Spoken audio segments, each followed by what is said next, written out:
TP-Link রাউটারের password change করা খুবই সহজ। তো চলুন ভিডিওটি দেখুন, প্রসেসটি দেখাই দিচ্ছি।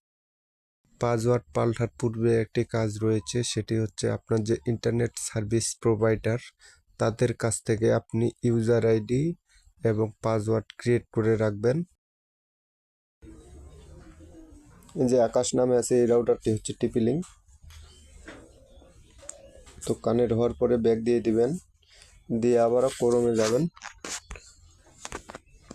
ক্রোমে লিখে সার্চ দিতে লাগবে 192.168.0.1 লিখে গো করবেন। এখানটা যে পাসওয়ার্ড চাচ্ছে, পাসওয়ার্ড যেটা হচ্ছে আপনি অ্যাডমিন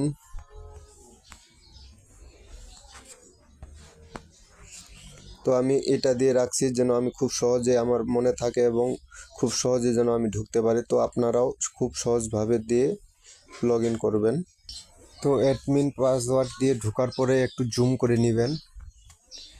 এই যে আমি একটু জুম করে দেখাতে চাই, এই যে কুইক সেটআপ অপশনে ক্লিক করবেন। ক্লিক করার পরে হচ্ছে এদিক সব ঠিকঠাক আছে থাকবে, নেক্সট করতে লাগবে। আবার এই যে ঢোকার পরে একটু জুম করে নিব, এই যে পিপি অপশনে সিলেক্ট করে আবার নেক্সট। এখানটা যেটি হচ্ছে আপনার ইউজার আইডি পাসওয়ার্ড, তো এটি আপনার কেবল অপারেটরের কাছ থেকে সংগ্রহ করে রাখবেন, আপনার ইউজার আইডি এবং পাসওয়ার্ড। তো আমি দিচ্ছি আমারটা।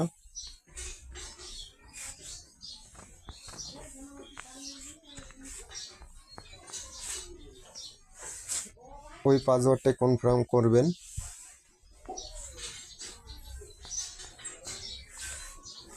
দিয়ে নেক্সট অপশনে যাবেন। এখানতে চাইলে আপনি দুইটি নেটওয়ার্ক ইউজ করতে পারবেন, 2G এবং 5G।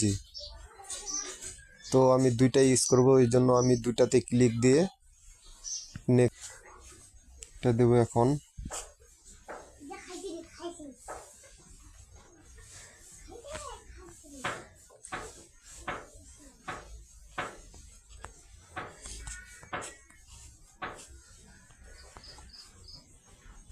যে দিলাম আকাশ রায়। তো আগের যে পাসওয়ার্ডটি ছিল, এই যে এখন এটা সম্পূর্ণটা এভাবে কেটে দিয়ে আবার নতুন করে দিব।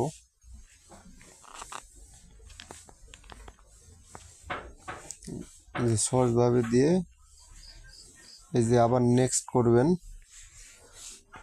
তো এটাও কেটে দিবেন, আকাশ নামে যে নামটি ছিল এটাই এখন দেব নতুন নাম।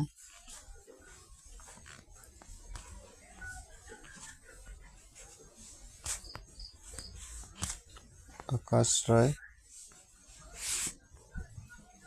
তো এটা পাসওয়ার্ডও চেঞ্জ করে দিতে পারেন। তো একই যেহেতু, তাহলে আমি একই পাসওয়ার্ড দিব, আপনারা চাইলে পাসওয়ার্ডটি চেঞ্জ করে দিতে পারেন।